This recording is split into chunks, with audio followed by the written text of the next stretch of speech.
Bismillahirrahmanirrahim. Assalamualaikum warahmatullahi wabarakatuh. Selamat pagi semuanya. Semoga kalian dalam keadaan yang baik-baik saja, sehat selalu, bahagia selalu.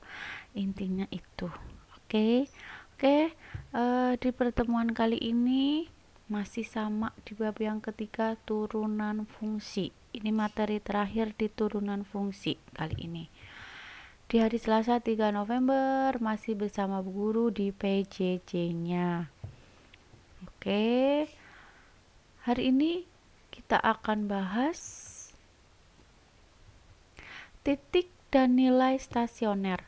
Biasanya kalau nggak stasioner ya titik balik begitu. Nanti kalau di soal kok ada titik balik berarti itu stasioner. Diingat-ingat ya, stasioner itu sama aja titik balik. Kadang juga ada namanya titik ekstrim atau puncak. Nah, bisa titik stasioner, bisa titik balik. Itu istilahnya, tapi intinya sama. Cara langkah-langkahnya mencari titik dan nilai stasioner. Yang pertama, fungsi fx diturunkan. Seperti biasa, diturunkan yang atas turun ke bawah, yang atas dikurangi 1. Itu turunan ya, diingat-ingat. Terus yang kedua, cari nilai x dengan turunannya sama dengan kan 0. Nanti dengan faktorisasi. Kayak kemarin. Terus yang ketiga, masukkan nilai x ke fungsi fx. Nanti masukkan x ke fungsi fx. Nanti baru ketemu titik dan nilai stasioner. Diingat-ingat, masukkan x-nya ke fungsi fx. Terus yang terakhir buat garis bilangan. Karena kenapa harus buat garis bilangan? Nanti garis bilangan ini yang akan menentukan kalau pertanyaannya titik maksimum sama minimum. Kalau nanti pertanyaannya kok ada maksimum sama minimumnya, berarti pakai garis bantu yaitu garis bilangan. Oke, sekarang contohnya. Contoh, diketahui fungsi fx 2x pangkat 3 min 9x kuadrat plus 12x. Tentukan yang pertama, titik stasioner. Yang kedua, nilai stasioner. Sekarang jawabannya yang pertama. Langkah 1 tadi fungsi fx diturunkan.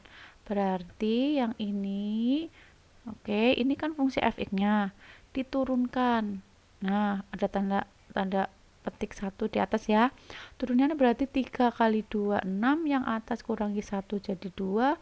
2 kali 9 18, yang atas kurangi 1 jadi 1. 12x jadinya 12. Karena 6 18 12 ini bisa diperkecil. Semua diperkecil dibagi 3. Kalau sudah dibagi 3, ketemunya 2x kuadrat min 6x plus 4. Oke, lanjut. Terus langkah 2, menentukan nilai x dengan f sama dengan 0. Berarti turunannya sama dengan kan 0. Jadi kayak gini. Ini kan turunannya sudah sama dengan 0. Caranya yang 2x ini kan ketemunya 2x. Nah, yang 2x kamu jadikan 2x kali x. Jadinya 2x kuadrat.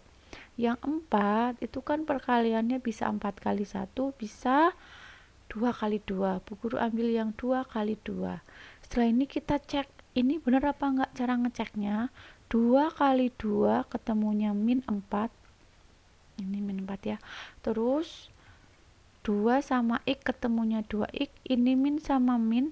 Kenapa jadi min sama min? Karena biar ketemunya min 6. Nah, biar ketemunya sama dengan ini. Maka di sini harus min sama min. Kalau di sini min sama min, berarti sini min sama min. Oke, maka ketemunya min 6x, langsung ketemunya ini. Kalau udah sama dengan ini, berarti faktornya sama, benar. Maka faktornya 2x min 2, ini yang atas, jadi ini, sama x min 1, ini yang di bawahnya ini. Sehingga 2x min 2 sama dengan 0, maka 2x sama dengan 2, yang min 2 pindah ke sini. Maka x ketemunya 2 per 2 sama dengan 1. Terus x min 2 sama dengan 0, maka x sama dengan 2. Oke, Lanjut, ini X-nya udah ketemu 1 sama 2. Diingat-ingat ya. X udah ketemu 1 sama 2. Langkah yang ketiga, masukkan nilai X ke fungsi fx. Tadi kan X-nya ketemu 1 sama 2. Yang pertama, X kalau ketemu 1, masukkan ke fungsinya, itu fungsinya kan 2X kuadrat pangkat 3 min 9X kuadrat plus 12. Ini soalnya ya. Masukkan, jadi X-nya diganti angka 1, semua 1 tinggal dihitung. 1 pangkat 3 1, 1 kali 2 2, 1 pangkat 2 1, 1 kali min 9, 12 kali 1 12. Tinggal dihitung. Oh, ketemunya 5. Nah, 5 ini namanya nilai stasioner. Ini hasilnya, ini namanya nilai. Lah, bagaimana titiknya? Nah, sehingga titiknya, kalau titiknya digabung, ini 1,5. Udah ya? 5 tok, ini nilainya. Kalau titiknya berarti 1,5. Udah. Oke, lanjut. Tadi X-nya kan sama dengan 1 sama X sama dengan 2. Kan X-nya sama dengan 2. Maka 2 ini kan masukkan ke fungsi fx. Terus kamu ganti 2 pangkat 3, 2 pangkat 2, 12 kali 2. Setiap X kamu ganti angka 2. Terus kamu hitung 2 pangkat 3 kan 8. Jangan 2 kali 2 pangkat 3, itu salah. Cara ngitungnya ya X-nya kuat. Pangkatkan dulu baru kalikan angka depannya. Berarti 2 kali 8 min 9 kali 4, karena ini 4 plus 24. Ketemunya 16 kurangi 36 tambah 24 sama dengan 4. Lah, 4 ini juga namanya nilai stasioner. Berarti nilai stasionernya ada 2, 5, dan 4. Itu nilai stasioner. Titiknya juga ada 2, sehingga titik stasioner yang satunya 2,4. Oke, ini langkah yang ketiga. Kalau yang ditanyakan kok cuma titik sama nilai, ya ini jawabannya. Tapi bagaimana kalau yang ditanyakan nilai maksimum, nilai minimum, titik maksimum, titik minimum? Nah, berarti Bu Guru bilang kalau ditanya itu berarti pakainya apa?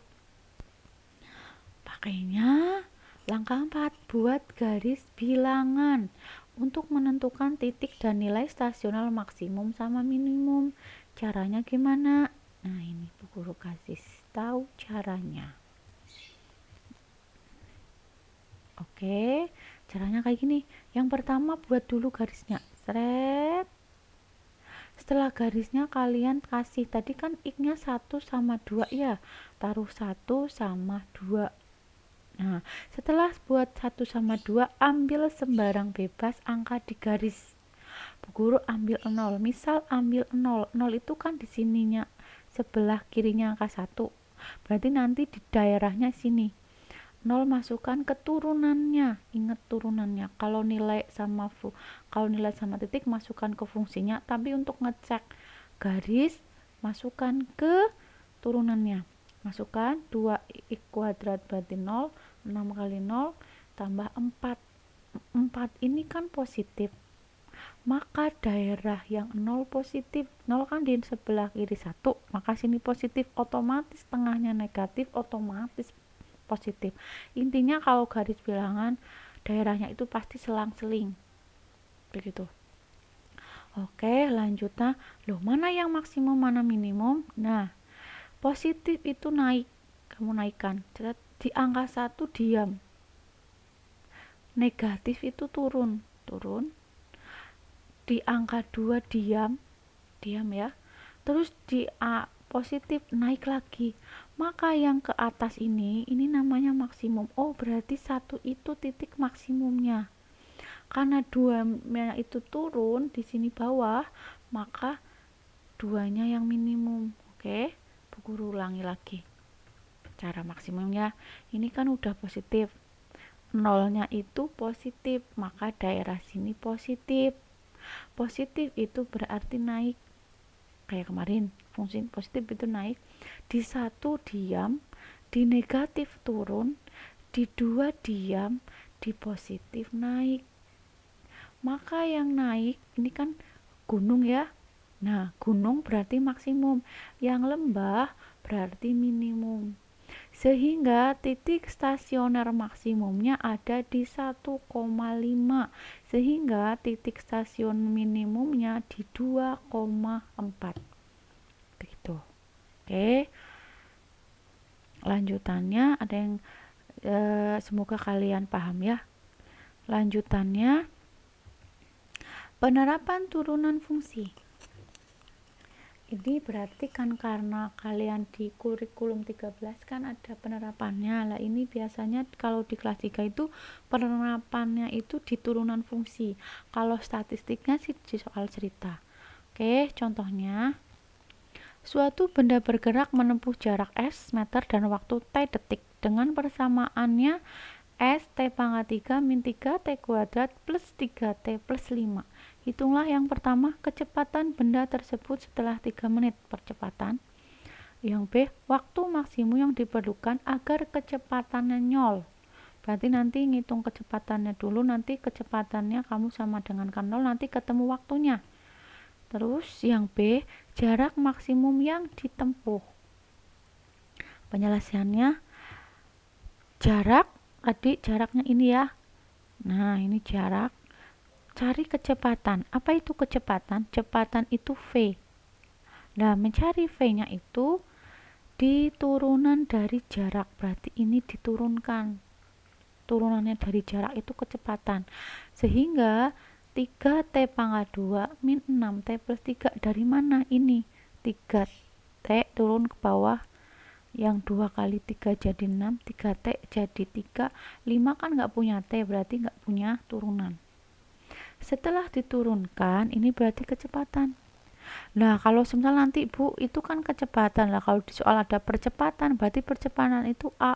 A itu turunannya dari kecepatan. Berarti ini diturunkan lagi. Kalau nanti di soal ternyata bukan kecepatan, tapi percepatan. Percepatan berarti turunannya kecepatan. Diingat, kecepatan turunnya dari jarak, percepatan turunannya dari kecepatan. Sehingga mencari kecepatan setelah 3 menit. Ini kan yang A, mencari kecepatan setelah 3 menit. Masukkan. Tadi rumus kecepatannya kan ini. 3T pangkat 2 min 6T plus 3. T-nya itu kan 3 ya. Setelah 3 menit. Berarti T-nya 3. Udah tinggal masukkan. 3 kali 3 kuadrat min 6 kali 3 plus 3. Jadinya 27 kurangi 18 tambah 3 sama dengan 12. Ini kecepatannya berarti 12. Tiganya dari mana? Dari ini ya. Berarti setiap T nanti kalian kasih angka 3. Ganti angka 3. Ini kecepatan. Terus yang B, mencari waktu. Waktu yang diperlukan agar kecepatan 0. Berarti kecepatannya kamu nolkan. Sama ini kan kecepatannya tadi V sama dengan 0 agar kecepatan 0, berarti yang V-nya sama dengan kan 0. Karena 3, 6, 3 bisa semuanya dibagi 3, maka ketemunya T kuadrat min 2T plus 1 sama dengan 0. Yang ini bagi 3, ini bagi 3, bagi 3. Ini hasilnya ya. Terus kalian faktorkan. Yang T kuadrat itu T kali T. Yang 1 itu 1 kali 1. Terus kamu cek T sama 1, T kali 1, ketemunya ini kan. T sama 1, T sama 1. Jadi kan T min 1 sama T min 1. Ini kalau dijumlah ketemunya min 2T. Min 1T, min 1T, jadinya min 2T. Sama dengan 0. Maka T yang 1 ketemunya 1, T yang 1 juga 1. Kan ini kan sama. Kalau sama nggak perlu garis bilangan. Maka waktu yang ditempuhkan maksimum itu selama 1 detik. Oke, ini jawabannya 1 detik. Yang C, jarak maksimum yang ditempuh. T, jarak S maksimum. Tadi kan waktu maksimumnya ketemu 1. Maka masukkan ke sini. 1 pangkat 3 min 3 kali 1 kuadrat kali 1 kali 5. Ini kan jaraknya ya. Dihitung aja. 1 kurangi 3 ditambah 3 ditambah 5 ketemunya 6. Ini jarak maksimum.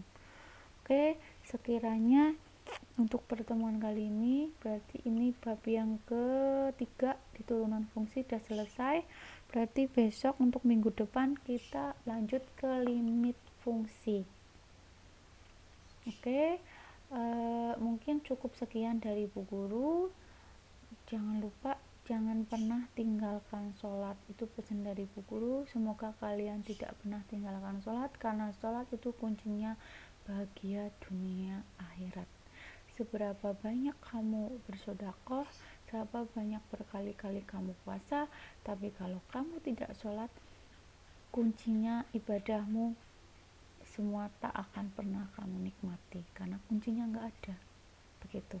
Oke, ingat, jangan pernah meninggalkan sholat dalam keadaan apapun. Oke, cukup sekian. Semoga kalian tetap dalam lindungan Allah Subhanahu wa Ta'ala. Sekian dulu. Assalamualaikum warahmatullahi wabarakatuh.